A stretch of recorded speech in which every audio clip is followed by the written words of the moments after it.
Tubies, it's Lord Iceon. Well, welcome to Wiccan Wednesday. I'm out walking. We got a beautiful day, blue sky, our sunlord's shining down. And I'm here at the shrine of the Holy Stone Mother.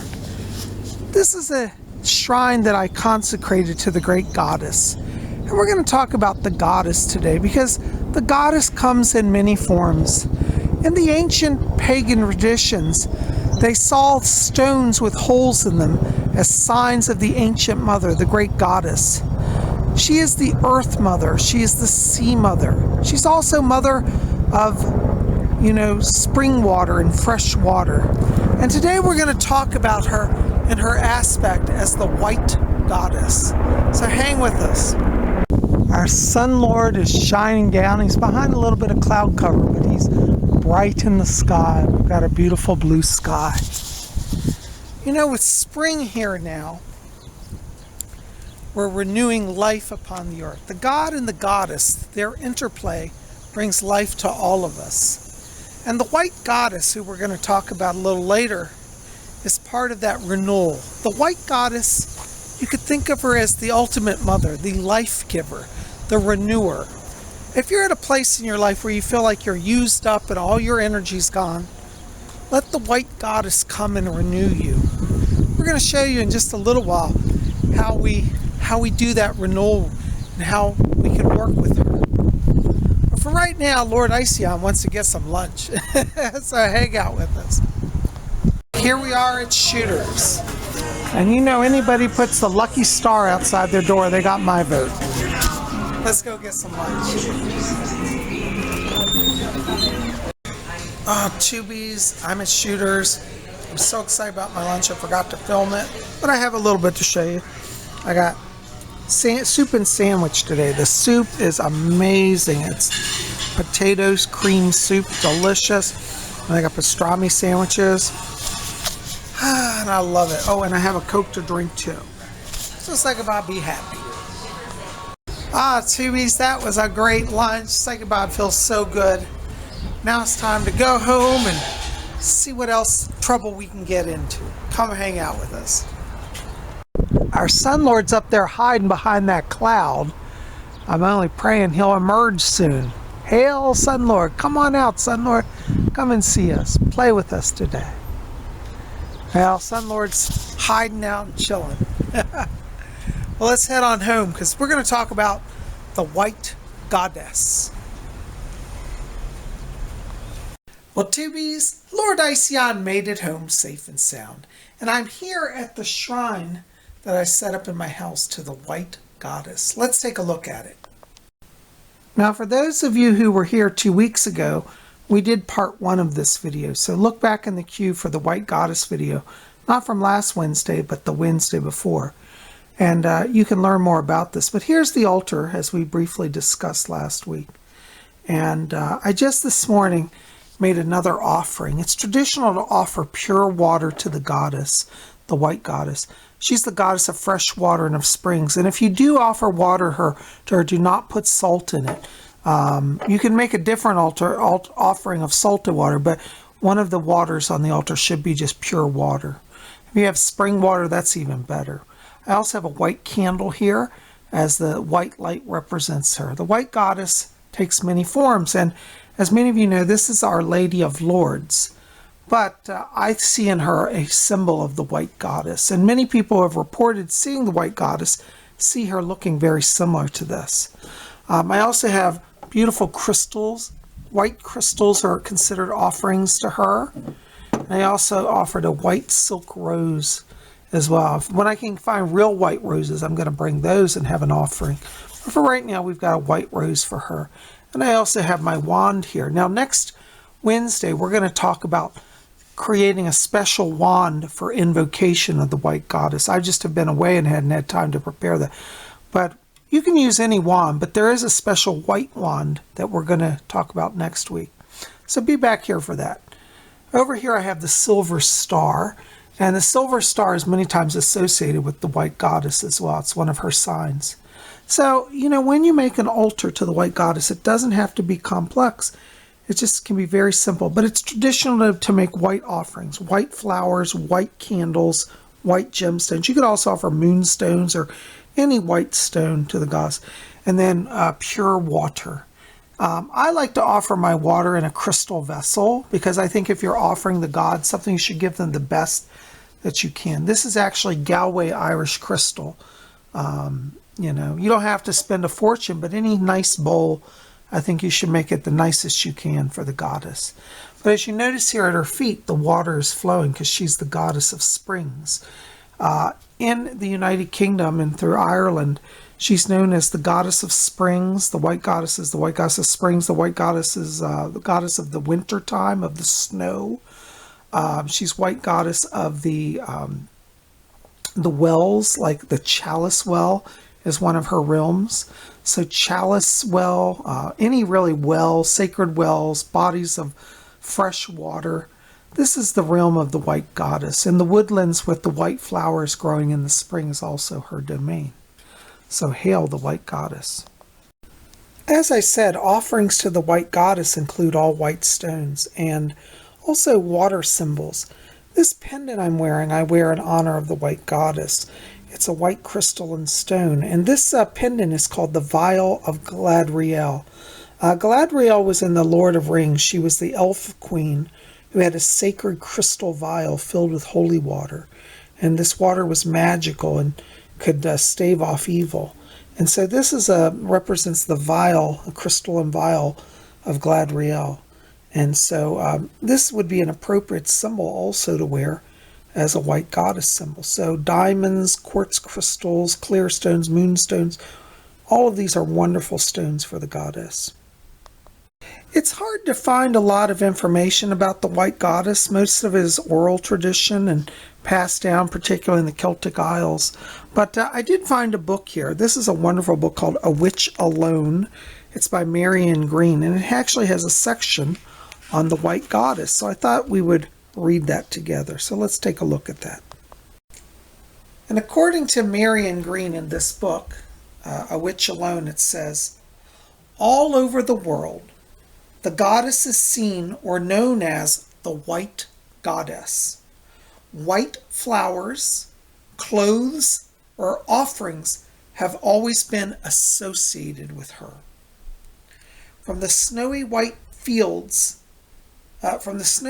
ice fields of the north to the white-hot burning deserts of the equator to the southern lands lying under the long white cloud. We see it today in the white dresses of brides at their marriage, when the young lady for that day represents the goddess to her husband, in the white costumes. Also in the white costumes with their bells, ribbons, and flowers of the Mary's men, dancing in honor of the white goddess.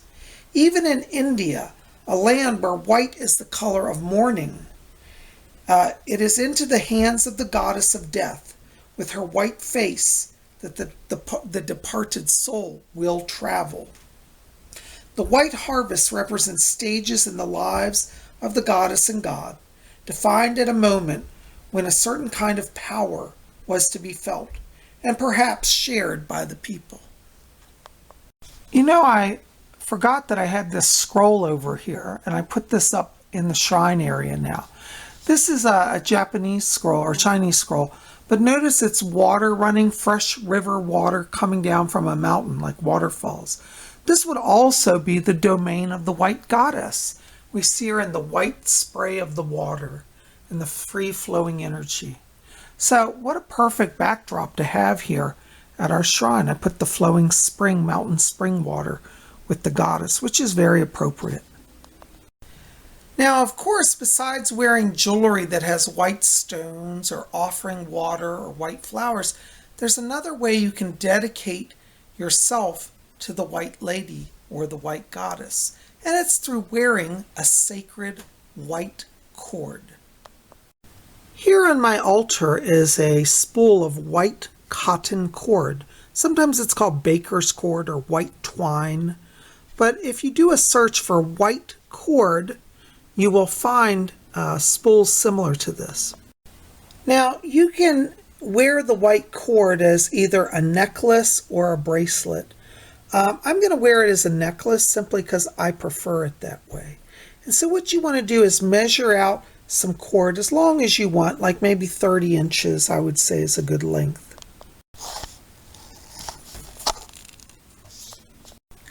Now the white cord that I measured out was probably about 36 inches long, about 3 feet. That's a nice size for a necklace because you're going to lose some of the length in knotting. Now you can make this cord as fancy or as simple as you want. You could actually get 3 strands and do an elaborate braiding or a simple plait, either way. Or you could just take the cord itself and wear it very simply. This cord is actually similar. It reminds me a little bit of the Hindu tradition of the sacred Brahmin thread. In India, male priests that are Brahmin caste wear a white cord over their shoulder. And this is similar to that. It represents sacred consecration. Now, once you have your 3-foot cord, you want to make 3 knots in the cord. These 3 knots represent the triple aspect of the goddess. They represent the maiden, the mother, and the crone. If you want to do a more elaborate knotting, you could also do any multiple of 3. So you could have 6 knots or 9 knots, depending on what you want to do. But for today, we're going to keep it simple and do 3 knots. Now, you have an option. You can do your 3 knots like at one end of the cord in a row or space it out along the cord. There's no one way to do it. Do it as it feels right to you. So I put my first knot here in the cord. Now you can multiple knot it so it's a bigger knot, but I did a small simple knot. About 1/3 of the way down through the cord. Then my second knot, I think I'll do it about midway through the cord. And I would encourage you as you tie your knots to also infuse the knots with the prayer. This is a bit of cord magic as well as a tool of the goddess. So you could offer a prayer and say, may the second knot bless me and protect me from all evil. And there you go. Now it's pulled tight. So we've got 1 knot here. We got further down another knot, and then we want to put a 3rd knot in. So we'll go up about another 1/3 the way up and add our 3rd knot. And as you make your 3rd knot, again, you can add a prayer. So it might be, may the 3rd knot ever keep me mindful of the presence of the white goddess, and may I invoke her always in time of need. So there, now we've got 3 knots in our cord. And then with the ends of the cords, you then want to tie a 4th knot just to tie off the cord so it's a solid circle, a loop all the way around. And so now you can see we have one continuous cord with 3 knots. So there's 1 knot, there's a 2nd knot, there's our 3rd knot, and then it's tied off at the ends to complete the circle. Now we want to offer that cord to the great goddess. I've seen some covens where what they'll do is they'll have a day where all the coven members make white cords, and then they take it and they drape them on the statue of the goddess. So I thought we would place this over Mary's hands here. Our Lady could be Mary, the White Mother, or the goddess Isis, whatever you want to call her. And so we'll put this cord and we say, gracious goddess, White Lady, we ask your blessing now on this beautiful white cord. May it be for us a sign of your presence. May we feel your protection and be under your guidance and guard always. We dedicate this white cord to you, gracious white goddess, Our Lady. So mote it be. And after you do that simple little invocation, you can leave it there overnight if you want. Some people like to leave it at their shrine overnight just to kind of absorb power. You don't have to, but that's one way to do an offering. And then the next thing is to actually wear the cord. Now I'm wearing it as a long necklace, so I tied it off and now I just put it over my head. And as you can see, that cord is a necklace now for me. From what I've read, it's traditional not to add any ornamentation to the white cord. It should simply be the 3 knots or however many number you want to add to it. But the knots, in a sense, are the ornamentation. So if you want something a little more elaborate, you can do more fancy knot work and, as I said, braid it. But the cord should be worn as just a pure white cord without any beads. Don't add beads to it, even if they're white. No beads, no feathers. because the tradition of the white court of the white lady, it's very simple, just like she is very simple, very elegant. So kind of keep in mind that less is more.